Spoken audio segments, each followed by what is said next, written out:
Hello everyone, I am Bhavna Sani and I am back with the new video for class 10th and इस video में हम day 4 marathon का cover कर रहे हैं जिसमें हम चैप्टर 4 कवर कर रहे हैं ज्योग्राफी का, that is agriculture.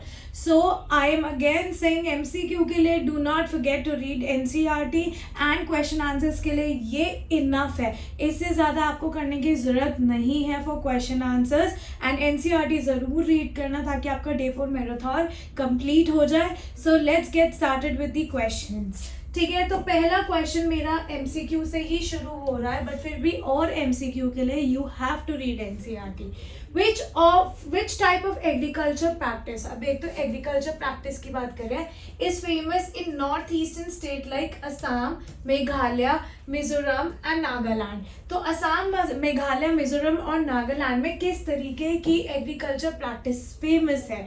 Zooming, slash and burn farming, commercial farming and subsistence farming. तो अगर आपने पेज 1 ढंग से एनसीईआरटी का रीड करा हो तो आपको पता लग जाएगा that is zooming. Clear? Zooming in Brazil is called, zooming को ब्राजील में क्या कहते हैं? तो ये एक सोर्स का एक पैराग्राफ बॉक्स में है, उसमें मेंशन्ड है. तो जूमिंग को ब्राजील में रोका कहते हैं. Alright, choose the correctly matched pair. आपने क्या करना है? करेक्टली मैच्ड पेयर को चूज करना है. ठीक है. About the primitive cultivation in India from the following. तो प्रिमिटिव कल्टीवेशन से रिलेटेड आपने पेयर को मैच करना है.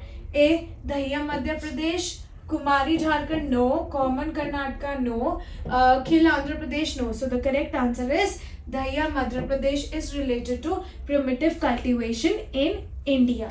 ठीक है. Then moving on to the next question. Our next question is what is a common between primitive subsistence farming and intensive subsistence farming. तो primitive subsistence farming और intensive subsistence farming के बीच में common क्या है? A, both require the use of modern machinery. No, primitive में modern machinery नहीं चाहिए होती.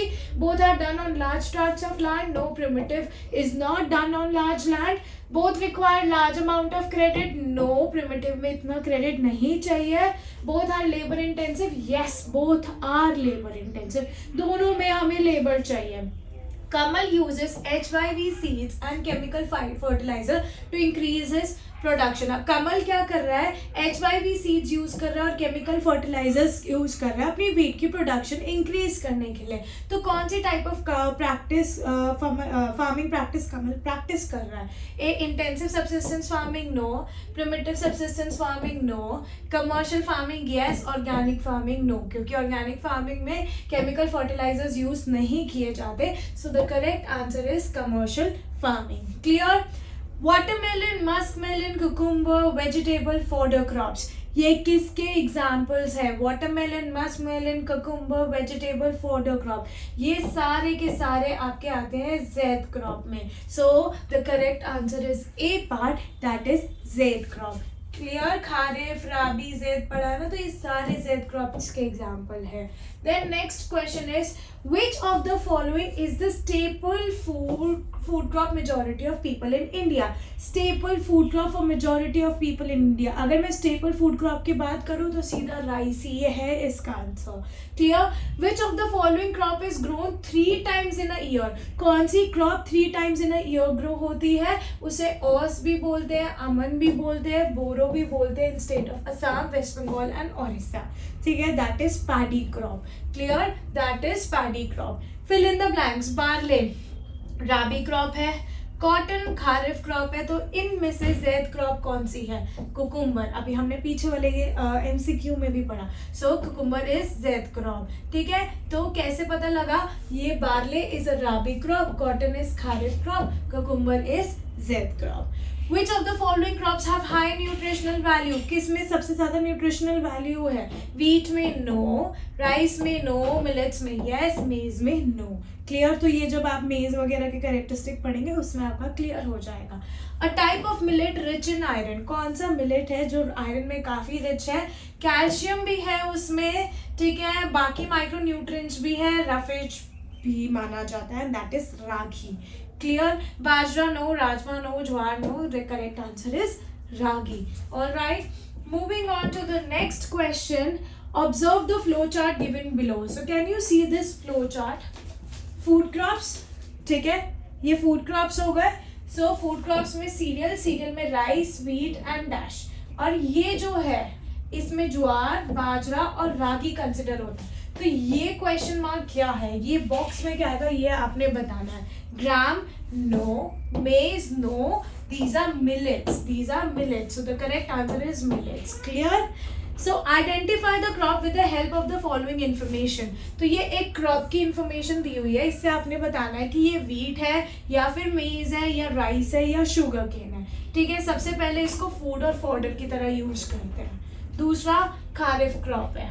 ठीक है, टेम्परेचर क्या चाहिए 21 डिग्री टू 27 डिग्री सेल्सियस। ठीक है, ओल्ड एलोवियल सॉइल में बहुत अच्छे से ग्रो होता है। ठीक है, मॉडर्न इनपुट्स यूज किए जाते हैं for to increase its production. So yes, this is maize. ये सारे फीचर्स किसके हैं, these are the features of maize. तो इसी क्वेश्चन में से आप मेज के फीचर्स भी याद कर सकते हैं। Clear? Moving on to the next question. ये जरूरी नहीं है एमसीक्यू की फॉर्म में है, ऐसे भी आ सकते हैं, right the features of the मेज। ठीक है, समझ आया? Which of the following crop do not help in restoring soil fertility by fixing nitrogen from the air? कौन सी crop help नहीं करती soil को restore होने में, जो nitrogen fixation नहीं करती? That is अरहर, तुर की दाल। Clear? The largest tree producing state is Assam. That is here. Choose correctly matched pair about the crops and the areas they grown in. Groundnut Assam में grow होता है, नो। टी गुजरात में, no. Coffee Karnataka में होती है, sugar cane Chhattisgarh में, no. So the correct answer is coffee Karnataka. ठीक है, which of this following is most likely reason why the government of India introduced a comprehensive land development program in 1980s and 1990s? Government ने एक comprehensive land program introduce किया था 1980s and 1990s में। उसके पीछे क्या reason हो सकता है? तो इन चारों रीजन में से आपने रीड करना और बताना कौन सा रीजन हो सकता है। तो एक एक करके रीजन देखते हैं, जो नहीं होता उसको एलिमिनेट करते हैं। To help farmer across the country as earlier policies concentrated development in few states only. ये है कि भाई जो ये पॉलिसी है वो फार्मर को हेल्प करती है अक्रॉस द कंट्री, क्योंकि पहले की पॉलिसीज का कंपैरिजन करें न्यू पॉलिसीज में, तो पहले जो डेवलपमेंट है वो सिर्फ फ्यू स्टेट्स में होती थी, बट अब एम है पूरे इंडिया में डेवलपमेंट करने का। To help farmer grow those crops that are produce in countries where agriculture is subsidized, no. To help farmers by the land which was redistributed during Bhutan and Gamdan, no. To encourage farmers to practice organic farming and reduce environmental stress, no. So the correct answer is A part, to help farmers across the country, as the earlier policies concentrated on the development in few states only. Clear? Then moving on to the next question. Raghu was an Indian farmer during the 1950s. 1950s का Indian farmer है। कौन सा institutional reform उसने witness किया 1950s में? तो 1950s में इसमें से कौन सा इंस्टीट्यूशनल रिफॉर्म आया था? Package technology being used in agriculture, no. KCC भी नहीं लॉन्च हुआ था 1950s में। ग्रामीण बैंक्स भी नहीं बने थे 1915 में। यस, जमींदार सिस्टम अबॉलिश हुआ था, जमींदारी सिस्टम अबॉलिश हुआ था 1950s में। तो रघु ने ये विटनेस किया था, that is option D. Which of the following might not help in modernizing agriculture? इनमें से कौन सा रीजन है जो हेल्प नहीं करता एग्रीकल्चर को मॉडर्नाइज करने में? नॉट को मत भूलना। इम्प्रूविंग रूरल इंफ्रास्ट्रक्चर, नहीं, अगर रूरल इंफ्रास्ट्रक्चर को इम्प्रूव करेंगे तो मॉडर्नाइजेशन आएगी एग्रीकल्चर में। Establishing agriculture universities, no. अगर एग्रीकल्चर यूनिवर्सिटीज़ हम लेके आएंगे तो we will modernize farmers in agriculture. Increasing export duties on agriculture product, yes, this doesn't modernize agriculture. Investing in research in meteorology and weather focus, इससे भी हम agriculture को modernize कर सकते हैं। So the correct answer is increasing export duties on agriculture products. Next, according to some economists, which of this is a quick fix for farmers to increase their incomes and reduce environmental degradation? ठीक है, अब कुछ economist के हिसाब से कौन सा quick fix है फार्मर्स के लिए अपनी इनकम को इंक्रीज करने का और एनवायरमेंट को डिग्रेड होने से बचाने का या कम करने का, environmental degradation. Diversifying the cropping pattern away from cereals, correct. हमें बेसिकली क्रॉपिंग पैटर्न्स को अलग अलग तरीके से करना चाहिए। ठीक है, Next, joining alternative employment opportunities in the agriculture sector, using HYB seeds for obtaining higher productivity, seeking more subsidies on fertilizers and decreasing the cost of production. No. So the correct answer is diversifying their cropping pattern away from cereals. Clear? Then moving on to the next question. Next question says, look at the picture carefully. अभी आप picture देख रहे हो, ठीक है? This is about the practice of organic farming on the rooftop. ठीक है, ये ऑर्गेनिक फार्मिंग हो रही है. So what is most likely to be true about Mahir? So he is माहिर, ठीक है, एंड ये ऑर्गेनिक फार्मिंग कर रहा है. तो कुछ पॉइंट्स दिए हुए हैं, उसमें हमें ये देख के बताना है कि Mahir what is likely to be true about Mahir. ठीक है, ऑर्गेनिक फार्मिंग कर रहा है, ये याद रखना. He does not have enough money to buy crop from the market. No, because organic farming करने का मतलब ये नहीं होता that you don't have enough money to buy crop. He is practicing a type of farming that is environment friendly. Yes, he is practicing in that type of farming जो environmental friendly है. What is he doing? He is doing organic farming. तो क्या कर रहा है माहिर यहाँ पे? Organic farming कर रहा है. Clear? Then moving on to the next question. Next question is a case based question. Read करते हैं. Read the sources given below and answer the question by choosing the most appropriate option. तो source एक बार मैं read कर रही हूँ, source के according आपने answer करना है. There has been a gradual shift from the cultivation of food crop to the cultivation of fruits, vegetable, oilseeds and industrial crops. This has led to the reduction in net sown area. Reduction in net sown area, ठीक है, shifting हुई है किससे? From cultivation of food crop to the cultivation of food, vegetable, oil seeds and industrial crop. ठीक है, under cereals and pulses जो आपका net sown area वो रिड्यूस हो गया. एंड जैसे जैसे पॉपुलेशन बढ़ती जा रही है, फूड प्रोडक्शन ना डिक्लाइन होती जा रही है. And it is putting a big question mark on the countries future food security, because now food production is getting less.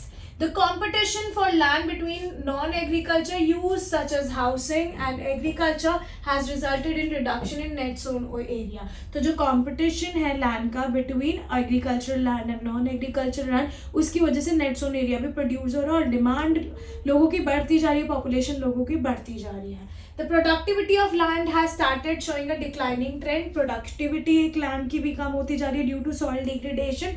Fertilizers, pesticides, insecticides which once showed a dramatic result are now being held responsible for degrading the soil. तो एक time ऐसा था जब fertilizers, pesticide, insecticide से काफ़ी ज़्यादा production होती थी, बट अब यही रीज़न बन गया लैंड को डिग्रेड करने के. ठीक है, periodic scarcity of water has also led to the reduction in the area under irrigation. Inefficient water management has led to waterlogging and salinity. ठीक है, तो मैं ये भी बताना चाहूँगी जो scarcity of water होती जा रही है उसकी वजह से भी जो land under irrigation है वो भी कम होता जा रहा है due to scarcity of underground water, and water को भी हम efficiently manage नहीं कर पा रहे जिसकी वजह से waterlogging भी हो रही है और salinity भी हो रही है. So इस passage के according we have to answer the question. One can infer from the above given information that marginal and small farmers have been pushed out of cultivation. Which or one of the following is prominent cause? अब हमने ऊपर ये पढ़ा था कि जो land है वो कल्टिवेबल लैंड जो है वो नॉन कल्टिवेबल लैंड में चेंज हो रहा है और नेट सोन एरिया कम होता जा रहा है. अगर नेट सोन एरिया कम होता जा रहा है तो मार्जिनल और स्मॉल फार्मर्स जो है they are also being pushed out of cultivation and they have to do some other work. So what could be the possible reason why they have been basically pushing out of the cultivation? A, food and fruit crops are expensive in the market. No. Shift to multifarious crop according to the demand. No. Periodic scarcity of water in many regions. Soil degradation and extensive green revolution. Extensive green revolution होने की वजह से, soil degradation होने की वजह से marginal farmers और small farmers को सबसे ज़्यादा affect हुआ है. They don't have money to shift to modern agriculture, so that is the reason they have been pushing they have been pushed out of cultivation. Clear? Then moving to the next question, read the following statement and find the correct ones from the given option. अब statement क्या है? पहली statement ये बोलती है, this is the first statement, I'll mention it. ये first statement है, Indian farmers are diversifying their cropping patterns. Yes, this is true. Second statement ये है, they are shifting production from cereals to fruit, vegetables, etc. ये भी हम पढ़ा है, ये भी हमने पैराग्राफ में भी पढ़ा है. Next, jute is in high demand to the Indian market. Third one is the wrong statement. First one is correct, second one is correct. तो भाई हम वही options choose करेंगे, that is first and second is correct. ठीक है. According to the information given in the passage, there has been reduction in the net zone area under cereals and pulses. Identify the reason. अभी हमने पढ़ा कि net zone area reduce होता जा रहा है. What could be the possible reason for this? A lack of material market to sell cereals or pulses. नहीं, market तो बतेरी है. Earn more income from the non-agriculture sector. No. Need of huge labor in cultivating cereal and pulses. No. Availability of more profit from commercial crop. Now people are shifting from basically cereals to fruits, vegetables and so on, because वहाँ पे profit ज़्यादा है. Commercial crops में profit ज़्यादा है as compared to other types of crop. And commercial cropping के लिए obviously we need modernization. Clear? And इसी वजह से small farmers and marginal farmers they have been pushed out of the cultivation. Next. Fertilizers, pesticides, insecticide which once shows dramatic result are now being responsible for degrading the soil. अभी हमने पढ़ा fertilizer, pesticides, insecticides एक time पे productivity काफ़ी ज़्यादा increase कर रहे थे, बट अब उन्हें क्या माना जाता है? अब उन्हें सॉइल डिग्रेडेशन का रीज़न माना जाता है. ठीक है. Now you have to infer the positive effect of these inputs notice earlier from the following statement. These, अब इसका पॉजिटिव इम्पैक्ट क्या बताया है कि एक टाइम पे प्रोडक्टिविटी काफ़ी ज़्यादा थी. ठीक है. So these inputs have shown increase output and productivity. Correct. They are integral to the process of reducing agrarian losses. These input can cut amount of harvestable produce. These are leading the cause of mortality and health problem. No. इस input की वजह से fertilizer, pesticide और insecticide की वजह से output और productivity काफ़ी ज़्यादा increase हो गई है. There are states in India that are using fertilizers, pesticide and insecticides. ठीक है. At an extensive level.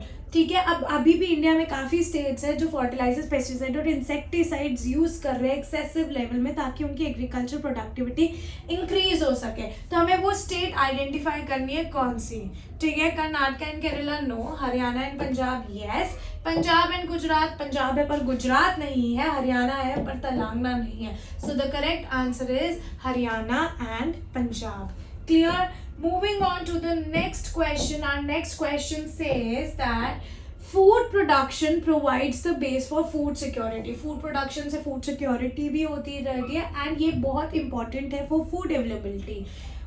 Why is the trend shifting towards industrial crop? लेकिन अब ट्रेंड शिफ्ट क्यों हो रहा है टू इंडस्ट्रियल क्रॉप? लोग सीरियल्स की जगह वेजिटेबल फ्रूट्स वगैरह क्यों ग्रो कर रहे हैं? इंडस्ट्रियल क्रॉप्स क्यों ग्रो कर रहे हैं? We have to choose the correct option out of this. To improve land use pattern? No. ठीक है.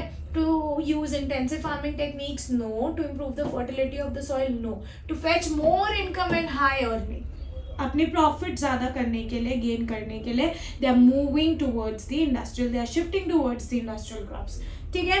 Now let's read the new passage. Again this is a case based question. New passage है, read करते हैं. Climate smart agriculture is an approach that helps guide actions to transform agri-food system towards green and climatic resilient practices. Climate smart agriculture support reaching internationally agreed goals such as sustainable development goals and the Paris Agreement on climate change. Climate smart agriculture supports the Food and Agriculture Organization strategic framework 2022 to 31 based on the 4 betters: better production, better nutrients, better environment and better life for all, leaving no one behind. ये source कहाँ से लिया है? Food और agriculture organisation से. ठीक है. सो यहाँ पे क्लाइमेट स्मार्ट एग्रीकल्चर की बात करी जा रही है. क्लाइमेट स्मार्ट एग्रीकल्चर वो अप्रोच है जो हमारे एक्शंस को गाइड करता है to transform agri food system towards green and climate resilient practice. ठीक है, समझ आया। इंटरनेशनली यहाँ पे हम सारे गोल्स को अग्री कर रहे हैं related to sustainable development and Paris agreement को ऑन क्लाइमेट चेंज को भी हम एक्सेप्ट कर रहे हैं। ठीक है, जो क्लाइमेट स्मार्ट एग्रीकल्चर है वो food and agriculture organization framework को भी सपोर्ट करता है, जो 2022 टू 2031 तक के लिए बना है। ठीक है, and it is based on 4 बेटर्स। 4 better क्या है? Better production, better nutrition, better environment, better life. ठीक है, समझ आया। तो अब इससे रिलेटेड क्वेश्चंस देखते हैं हम। अ CSA climate smart approach experts suggested increase production and consumption of millets in India। अब बेसिकली अगर आपने ये ढंग से अपनी NCERT में पढ़ा हो तो क्लाइमेट स्मार्ट अप्रोच के जो एक्सपर्ट है वो सजेस्ट कर रहे हैं कि प्रोडक्शन को इंक्रीज करो मिलेट्स की और उसकी कंजम्पशन को भी इंक्रीज करो। अब क्यों? Justify this. ठीक है, millets have high nutritional value. सबसे पहली चीज, दे आर रेन फेड, उनको बारिश की जरूरत होती है उगने के लिए। ठीक है, उनको इरिगेशन नहीं चाहिए, दे हार्डली नीड एनी इरिगेशन, और अगर इरिगेशन नहीं चाहिए से हम वाटर स्केसिटी को ठीक कर सकते हैं। Hence can be grown in arid and semi arid region as well. Millets do not required a lot of investment,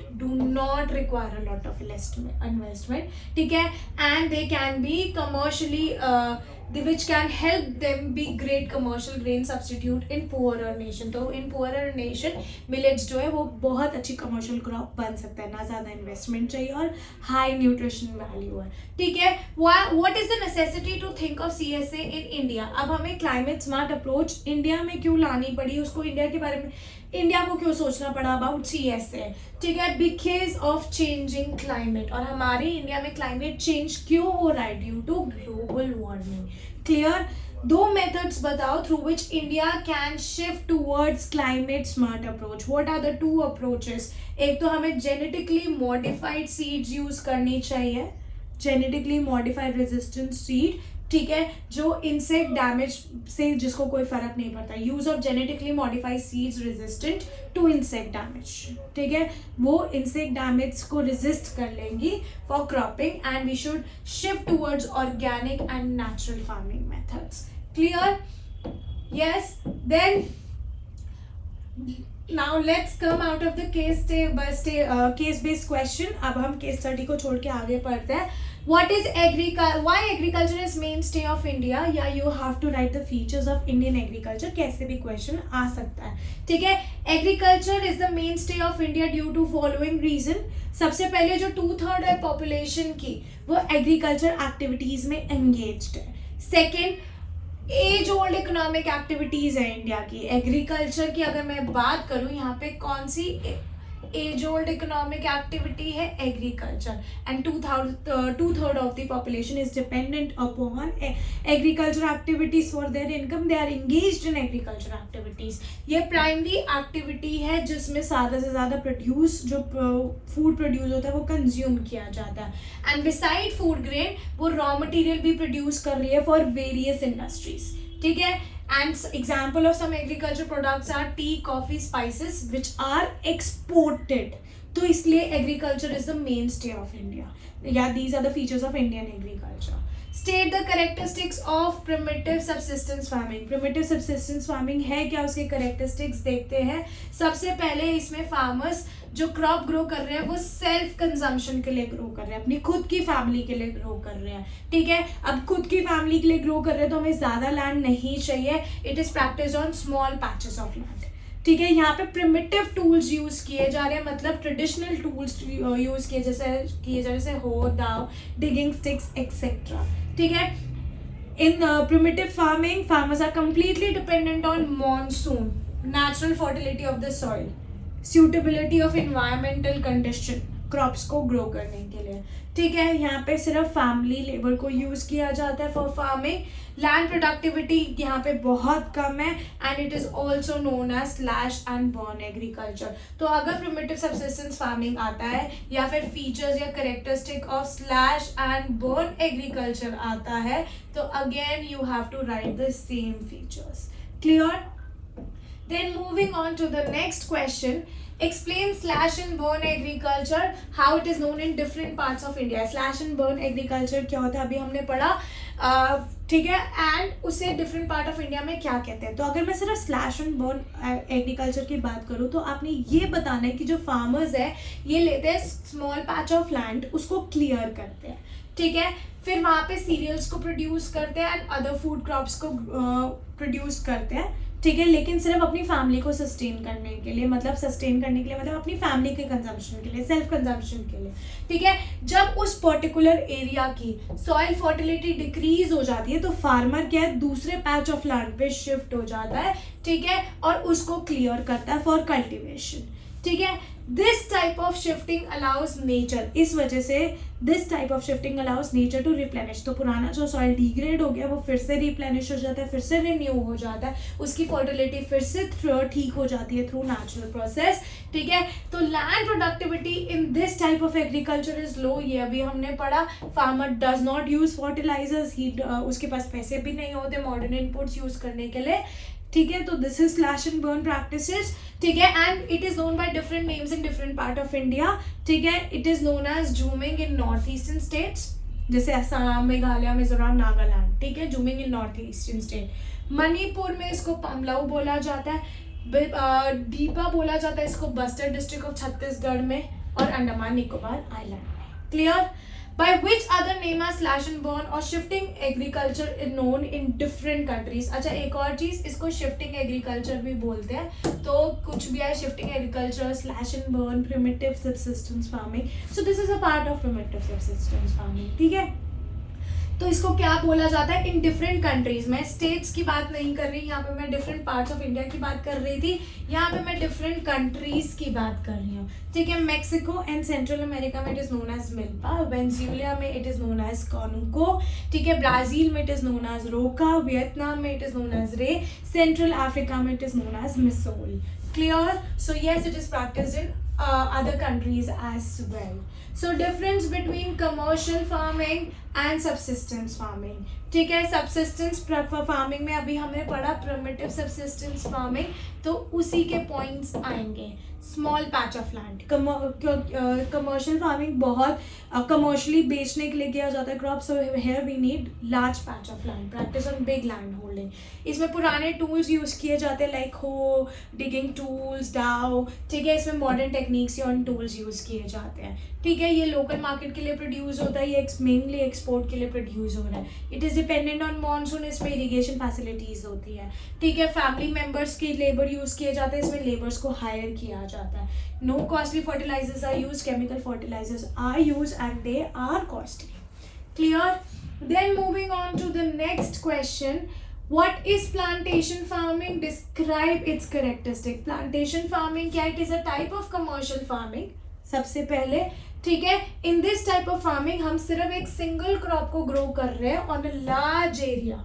इसमें बहुत ज़्यादा कैपिटल इन्वेस्टमेंट भी हो रही है, माइग्रेंट लेबर्स भी हैं, मतलब जो लेबर माइग्रेट कर रही है एक जगह से दूसरी जगह इन सर्च ऑफ जॉब, उनको हम हायर कर रहे हैं. एग्जाम्पल है टी, कॉफ़ी, रबर, शुगर के. These are commercial crops. So plantation farming is basically commercial farming. Characteristics क्या है प्लांटेशन फार्मिंग पे? लार्ज एरिया पे किया जाता है, कैपिटल इंटेंसिव है, माइग्रेंट लेबर होती है यहाँ पे यूज, मेनली मार्केट के लिए किया जाता है, एम है टू अर्न प्रॉफिट, ठीक है.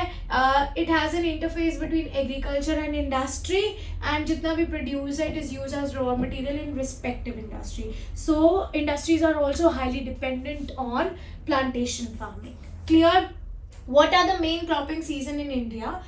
ठीक है, मेन क्रॉपिंग सीजन बताने इंडिया में 3 है, राबी, खारिफ एंड ज़ैद, ठीक है. उनमें क्या क्या ग्रो होता है और उनके हार्वेस्टिंग पीरियड क्या है. तो बेसिकली यहाँ पे आपने राबी, ज़ैद और खारिफ के हार्वेस्टिंग पीरियड बताने हैं और कुछ एग्जांपल देने हैं. अगर मैं राबी की बात करूँ, आर विंटर, ठीक है, R for winter, October to December, ठीक है. अक्टूबर टू दिसंबर उसे उसके सीड्स को सो किया जाता है और हार्वेस्ट हमें किया करना है समर में, फ्रॉम अप्रैल टू जून, ठीक है. Example are wheat, barley, peas, gram etcetera.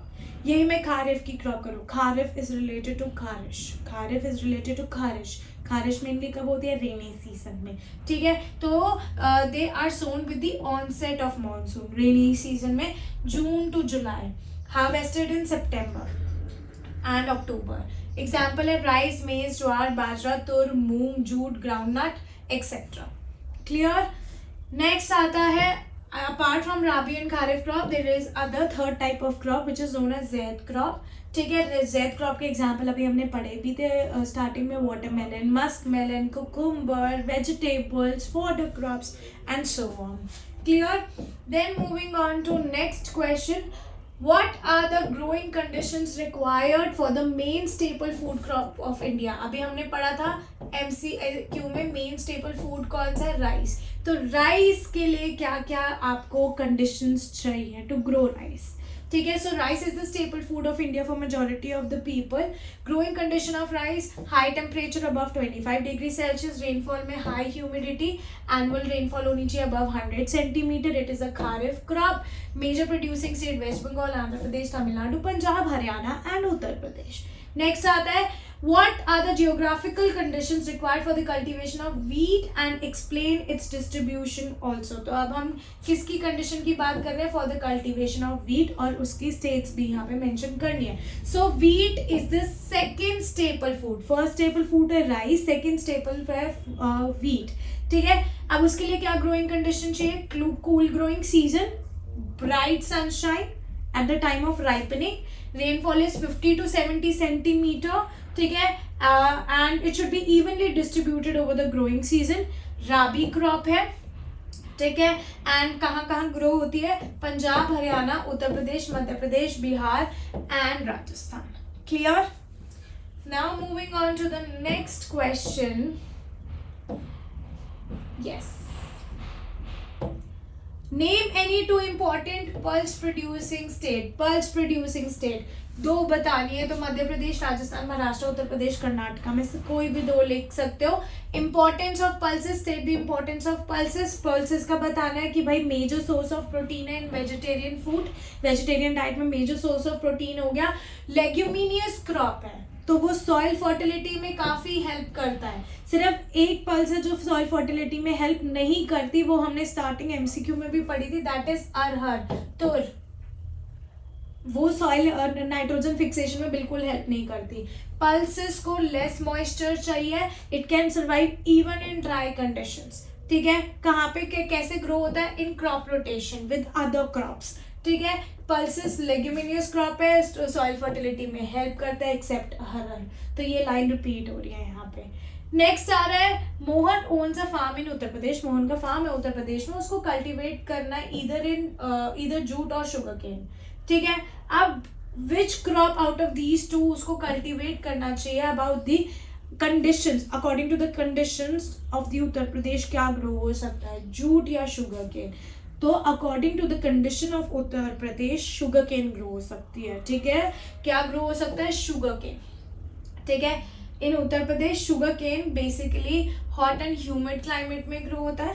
Temperature चाहिए 21 degree Celsius to 27 degree Celsius. Annual rainfall होनी चाहिए 75 centimetre to 100 centimetre. Low rainfall region में ग्रो किया जाता है। It can be grown on variety of soils, need manual labor from sowing to harvesting. All these conditions are available in Uttar Pradesh. So sugarcane is mainly grown in Uttar Pradesh, ये याद रखना, jute यहाँ नहीं आएगा। Name any 4 oil seeds in India and importance बतानी है oil seeds की। अगर मैं बात करूँ major oil seeds, groundnut, mustard, coconut, sesame is तिल, soyabean and castor seed। Importance क्या है oil seed की? They are edible, used for cooking mediums. It is also used as a raw material in the production of soap, cosmetics and ointment. Importance क्या है groundnut की? Most of the oil seeds are edible. एक तो edible होते हैं, cooking medium के लिए use किए जाते हैं, ठीक है। अगेन इंपॉर्टेंस ये रिपीट हो गई है यहाँ पे, सोप, कॉस्मेटिक, ऑइंटमेंट में यूज किया जाता है। गुजरात जो है लार्जेस्ट प्रोड्यूसिंग स्टेट है for groundnut. Clear. Name the beverage crop that was used by British in India. कौन सी बेवरेज क्रॉप ब्रिटिशर्स यूज करते थे इंडिया में? That is T.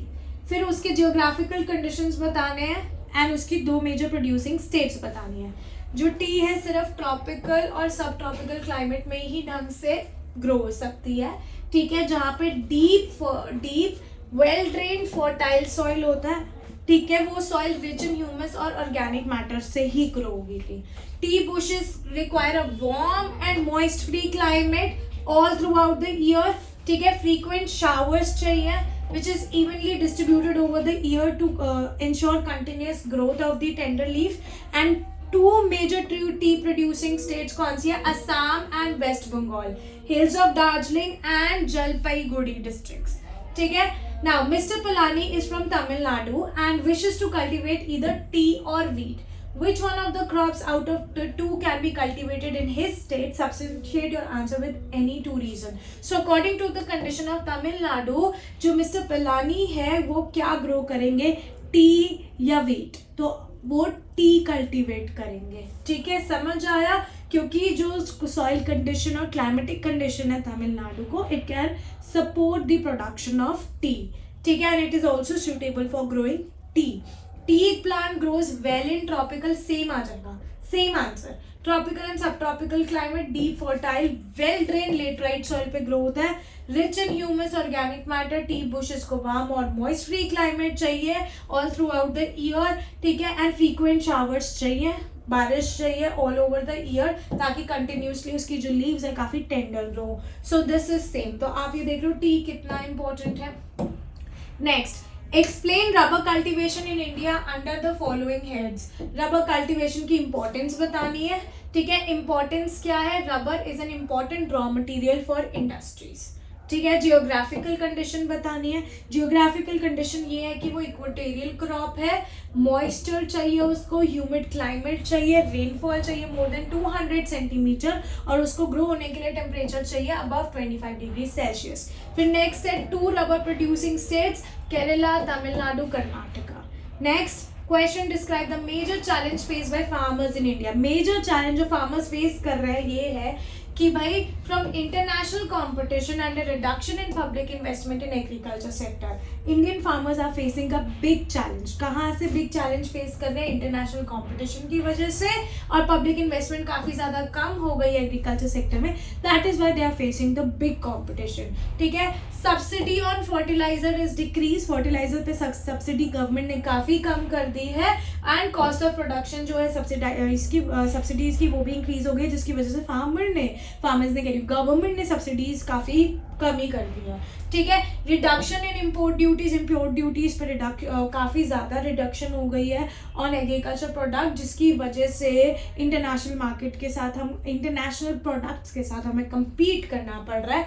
Farmers are withdrawing their investment from agriculture, जिसकी वजह से agriculture में employment भी कम हो रही है, and now monsoon is completely uncertain, we can due to global warming इतने क्लाइमेटिक चेंजेस आ गए हैं कि मॉनसून अनसर्टेन हो गया, एंड वी नेवर नो कि कब क्या मॉनसून हो जाए। So these are the major challenges faced by the farmers of India.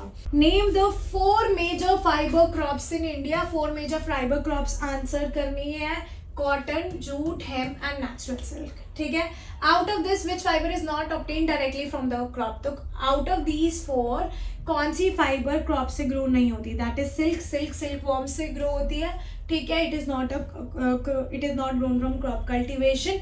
Right the name of its production method, इसके प्रोडक्शन मेथड को क्या कहते हैं, sericulture. What is sericulture, rearing of silk worm for the production of silk, ठीक है। Now उसकी geographical condition बताओ, which is use to required to grow golden fibre and cotton और गोल्डन फाइबर को ग्रो करने के लिए जियोग्राफिकल कंडीशन सेम है, तो what are the geographical condition, well drain fertile soil पे ग्रो होंगे, ठीक है, फ्लड प्लेन्स पे ग्रो होंगे, ठीक है। अगर मैं गोल्डन फाइबर की बात करूँ, what is golden fibre, golden fibre is jute, तो जूट और कॉटन को ग्रो करने के लिए आपको क्या जियोग्राफिकल कंडीशन चाहिए, तो again grows well on well drain fertile soil, flood plains where soil are renewed every year, high temperature is required at the time of growth, ठीक है। फिर उसके बाद ये हो गया गोल्डन फाइबर का, दैट मीन्स जूट का। अब मैं कॉटन की बात करूं तो कॉटन किस पे ग्रो होता है, ब्लैक कॉटन सॉइल पे, ठीक है, इन डेक्कन प्लेट्यू।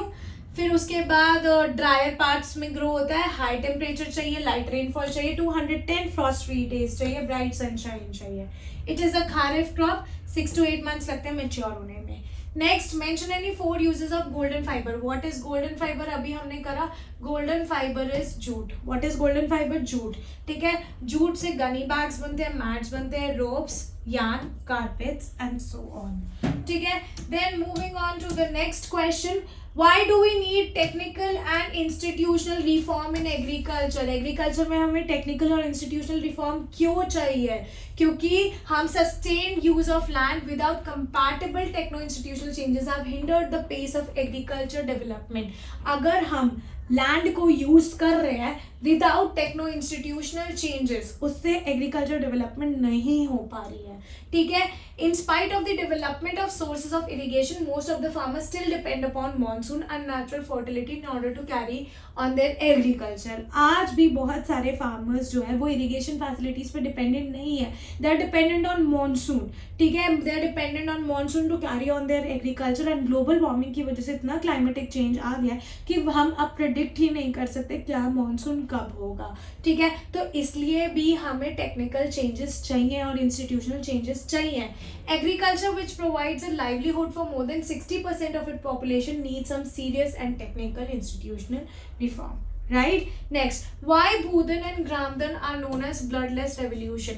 भूंदन और ग्रामदन को bloodless revolution क्यों बोलते हैं? क्योंकि कुछ जमींदार थे, कुछ ओनर्स थे विलेजेस के, उन्होंने ऑफर किया था some villages में among the landless farmers, and many landowners choose to provide some part of their land to the poor farmer due to the fear of land sealing act. तो land ceiling act की वजह से बहुत सारे landless farmers की help हुई थी, उनको विलेजर्स ने, लैंड ओनर्स ने लैंड ऑफर किया था। So this was Bhoodan and Gramdan, it is a bloodless revolution. Clear, जिसमें कोई लड़ाइयाँ नहीं हुई थी। The process of increasing the area under cultivation does not have a bright future. What step should be taken to increase the food supply? अब जिस तरीके से कल्टिवेशन बढ़ता जा रहा है, ठीक है, उसका ब्राइट फ्यूचर नहीं है। ठीक है, हमें क्या स्टेप्स लेने चाहिए अपनी फूड सप्लाई को इंक्रीज करने के लिए? प्रोडक्टिविटी हमें इंक्रीज करनी चाहिए by using modern agriculture inputs like HYV seeds, fertilizers, insecticides, pesticide. ठीक है, हमें एग्रीकल्चर रिसर्च को इनिशिएट करना चाहिए for using better techniques for growing crops. ठीक है, ऑर्गेनिक मैन्योर फर्टिलाइजर, एग्रीकल्चर को बेटर ऑर्गेनिकली ग्रो करना चाहिए और ऑर्गेनिकली एग्रीकल्चर या फार्मिंग करनी चाहिए। बेटर इरिगेशन मेथड्स यूज करने चाहिए लाइक स्प्रिंकलर्स, ड्रिप इरिगेशन। ठीक है, to irrigate large area of land and by using less water. ठीक है, और लैंड रिफॉर्म मेजर सिस्टम्स को हमें इम्प्लीमेंट करना चाहिए, जैसे land ceiling act, consolidation of holding etcetera, ताकि लैंडलेस फार्मर्स तक भी लैंड पहुंच सके फॉर कल्टीवेशन। क्लियर, उन्हें दूसरों के ऊपर डिपेंडेंट ना होना पड़े। Next, explain the technical and institutional reform brought by the government to improve the conditions of agriculture in 1980s and 1990s. तो इंडियन एग्रीकल्चर को इम्प्रूव करने के लिए गवर्नमेंट ने क्या स्टेप्स लिए थे 1990s एंड 1980s? क्या इंस्टीट्यूशनल एंड टेक्निकल रिफॉर्म्स लेके आई थी गवर्नमेंट, या फिर हमें बताना है 5 स्टेप्स जो गवर्नमेंट ने लिए हैं प्रोडक्टिविटी को इंक्रीज करने के लिए? दोनों एक ही बात है, राइट? अगर मैं इंस्टीट्यूशनल रिफॉर्म की बात करूँ तो collectivisation, consolidation of holding, cooperation, abolition of zamindari. These were the steps जो गवर्नमेंट ने लिए थे। These were the steps जिनको priority दी गई थी, ठीक है, इंस्टीट्यूशनली चीज़ों को चेंज करने के लिए आफ्टर इंडिपेंडेंस। ठीक है, laws of land reforms were enacted. फिर उसके बाद provision of crop insurance against drought, flood, cyclone, fire and disease. ठीक है, ग्रामीण बैंक्स बड़े सारे बने थे, कोऑपरेटिव सोसाइटीज बनी थी, बैंक्स बने थे for providing loan facilities to farmers at lower rate of interest.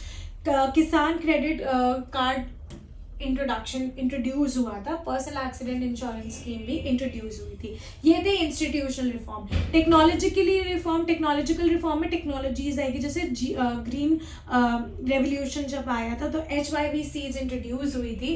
White revolution आया था ठीक है, केमिकल फर्टिलाइजर्स, पेस्टिसाइड्स प्रोवाइड किए गए थे, इरिगेशन मेथड्स को मॉडर्नाइज किया था, लेटेस्ट एग्रीकल्चर इक्विपमेंट को इंट्रोड्यूस किया था, स्पेशल वेदर बुलेटिन्स आए थे, एग्रीकल्चर प्रोग्राम्स बने थे फार्मर्स के लिए जो रेडियो पे भी इंट्रोड्यूस किए थे, टेलीविजन्स पे भी इंट्रोड्यूस किए थे, मिनिमम सपोर्ट प्राइस को अनाउंस किया था, ठीक है, रेम्यूनरेटिव प्रोक्योरमेंट प्राइसेस को भी बेटर कर दिया गया था for important crops.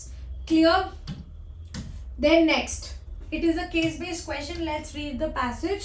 Today Indian agriculture finds itself at a crossroad. To make agriculture successful and profitable, proper thrust should be given to improvement of conditions of marginal and small farmer.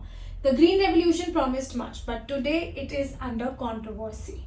The keyword today, gene revolution, which includes genetic engineering. Organic farming is also much in vogue today, because it is practiced without factory made chemicals such as fertilizers and pesticides. A few economists think that Indian farmers have a bleak future if they continue growing food grains on the holding that grow small and smaller as the population rises. India's rural population is about 600 million, which depends upon 250 million hectares of agricultural land, an average of less than half a hectare per person. Indian farmers should diversify their crop pattern from cereal to high value crops. This will increase income and reduce environmental degradation simultaneously. Because fruits, medicinal herbs, flowers, vegetable and biodiesel crops like jatropha and jojoba need much less irrigation than rice or sugarcane. India's diverse climate can be harnessed to grow a wide range of high value crop. So let's see, इससे related ये अभी हमने इतना सारे questions में discuss भी करा है तो आपको ये समझ भी आ गया होगा. ठीक है, so you have to give 2 reason जिसकी वजह से ग्रीन रेवोल्यूशन बहुत ज़्यादा कंट्रोवर्सी में है. 2 रीजन क्या है कि भाई केमिकल फर्टिलाइजर ने सॉइल की फर्टिलिटी को कम्प्लीटली रियून कर दिया है. ठीक है, केमिकल फर्टिलाइजर ने सॉइल की फर्टिलिटी को कम्प्लीटली रियून कर दिया है, हमारी बायोडाइवर्सिटी को वो नेगेटिवली अफेक्ट कर रहा है, हमारी अंडरग्राउंड वाटर को वो काफ़ी ज़्यादा अफेक्ट कर रहा है. ठीक है, तो ये हमने कर लिया. नेक्स्ट आ रहा है holding that grow smaller and smaller as the population rises. Why this is a major concern, we have to evaluate that. इसमें ये बताया गया है कि पर पर्सन के अकॉर्डिंग 600 मिलियन पीपल है, ठीक है, और उनके अकॉर्डिंग हाफ हेक्टर लैंड उनके पास आ रहा है and it is not enough to feed the population. तो हमें शिफ्ट करना पड़ेगा, हमारी एग्रीकल्चर प्रैक्टिसेस को हमने शिफ्ट करना पड़ेगा. ठीक है, समझ आया. Biodiesel crops like jatropha and jojoba have been referred to as high value crop. क्यों? बिकॉज उन्हें हाई वैल्यू क्रॉप इसलिए बोला गया है because they are alternatives to fuel. ठीक है, फ्यूल एक नॉन रिन्यूएबल रिसोर्सेज है. एंड अनदर रीजन ये है कि ये जो क्रॉप्स है उसको ज़्यादा पानी नहीं चाहिए. ठीक है, टू और फार्मर की अटेंशन भी नहीं चाहिए to grow. Clear? So these are all the very important questions of agriculture and we will be meeting again in the next video, that is day 5 marathon. But do not forget to subscribe us, and अगर कोई भी doubts होते हैं you can comment in the comment box and ask your doubt. And for the PDF of these questions you can reach us out on the number which is given below in the description box. So अगर आपने अभी बाकी marathon की भी video नहीं देखी उसका link भी हमने डिस्क्रिप्शन बॉक्स में दिया है. I will be meeting you guys super soon in my next video. So bye bye everyone.